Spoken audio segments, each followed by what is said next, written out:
Hi guys, welcome back to my channel.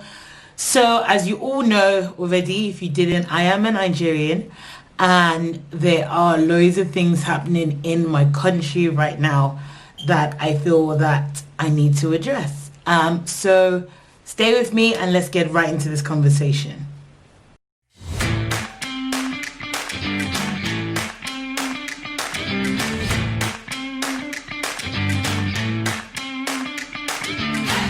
Audio Jungle.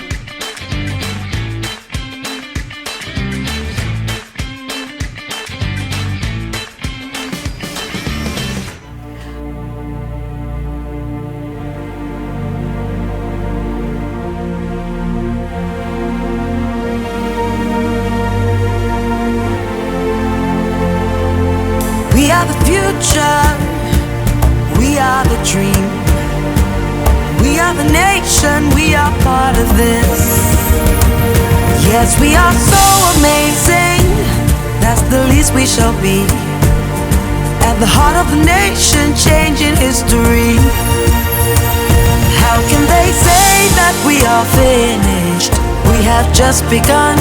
When we have nowhere else to run to, we have nowhere else to go.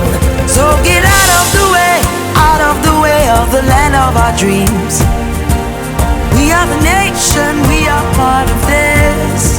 Oh, we are the nation, we are part of this. So at the moment there's loads of protesting going on in Nigeria and in other parts of the world. There was a protest this weekend gone in London, and it's been amazing to see the young people of Nigeria standing up for what they believe in. And I stand by that because I believe that we as a nation have had so much issues that have never been formally addressed, because I feel like we've always felt that our voices won't be heard. And this time around, the youth are like, no, we're going to stand by what we believe in and we're going to fight for what we want. We're going to really stand in that whole idea of democracy and protest peacefully. But sadly, some of these protests, even though the people have gone out there with peaceful agendas to bring and to demand for an end in Sars, unfortunately, this has led to a number of people dying some gruesome deaths. Stray bullets have killed people. People have been arrested unlawfully, and essentially the lawmakers are the ones doing these to us. I'm yet to see our government address this formally, and I actually was reminded of an encounter that I had that I didn't even realize was SARS. So on a night out one day when I was on holiday in Lagos, we were stopped. I was with my cousin. We went out and we were stopped that night. We were told to get out the car. Generally, the police generally will stop you.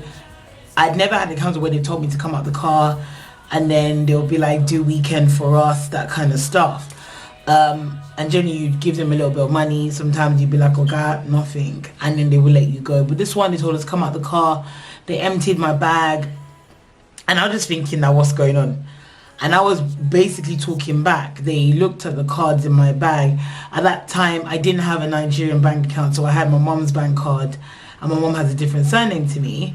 And I also had my UK card. And then they were basically asking, why do I have a foreign card? Why is there another card that's not in my name? I was trying to explain to them. And as I tried to explain, they kept cutting me off. And that was in itself was irritating me, because I was just thinking that you're asking me a question, let me answer the question. And all through this time, this guy has his gun and is holding on to the gun and his hand is near the trigger thing and is being like, basically letting me know that, what's the deal? My cousin kept telling me, please shush, and she was basically whispering. They were proper looking us up and down, talking to the driver at the time. And my cousin was like, please, I beg you, Abby, stop saying anything. But me being the boisterous person I am, I didn't, because I didn't see what we had done wrong and why we were being stopped in that manner. Grateful, I'm so grateful to God. We left that scenario. They initially were asking for money and I was like, I don't have any money to give you. I think the guy was just like, just go. a lot of people have been in similar circumstances, and that has ended in them dying, that's ended in them being raped, that's ended in them being falsely accused of things that they haven't done. And their only crime is being young. Their only crime is having an iPhone. Their only crime is having a laptop. Their only crime is having dreadlocks, having piercings, having tattoos. Like, basic human rights that you have are being targeted, and then you are basically being punished for living. It's crazy because you see the people standing outside and holding all the signs and saying these things to the government, and it feels like they still want to do what they want to do. In talking to a lot of people recently, the Sars has been ended so many times, been dissolved so many times, but yet still they're functional. How? Like how? Like, we are, as a people, and our government, I literally don't know what the government are doing. I am proud of being a Nigerian, proud of seeing what the young people are doing, but to be honest, I am heartbroken by our current government and their lack of oomph to get something done. People are dying for just standing up for their right, for doing what they're constitutionally allowed to do, which is to peacefully protest, and they're dying. Like, I saw a video of a man holding the bullet that killed his child. Your child can leave the house today and not come back.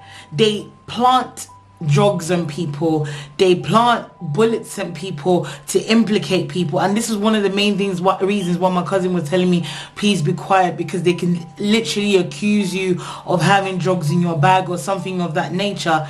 And I was so oblivious to the fact that this is happening on a daily basis to people, and reading so many stories on Instagram, on Twitter, has been so heartbreaking to see the fact that this has been happening and our government are not willing to stand up. Literally, we need to keep on going until change happens, and the change needs to come from the top. At this point in time, this dissolving and redeployment doesn't make any sense. You need to actually put systems in place. You need to actually dissolve it for real.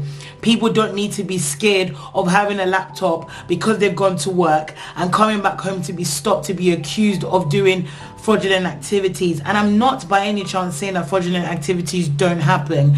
And the reality of it is that if you are essentially looking to scout fraudulent activities, wouldn't it make sense to invest in cyber policing as opposed to having people on the road searching laptops and phones and stopping people just because they look good? It doesn't make any sense. Help it make sense. Like, I'm so frustrated thinking about it alone, and I can't even imagine the amount of pain and trauma that people have gone through who have experienced this. And you know what, I watched something where the guy said he's been literally stopped more than 4 times this year alone. Come on. The lawyers that are trying to help people, you're stopping them from helping people. The money that's being crowdfunded to support these people is now being essentially blocked by the central bank. How is this right? How is this right? How is this happening? Like, literally, I saw a post and I'm standing by it. The year Nigeria is really getting independence is 2020. And you know what? Whoever can stand, whichever way you can, stand by this cause, because SARS needs to end. End SARS now is literally the motto of, should be the motto of every Nigerian. It's definitely my motto, and I pray that as we continue to do what we're doing, standing peacefully, saying what we need to say, change is definitely bound to happen if we don't give in.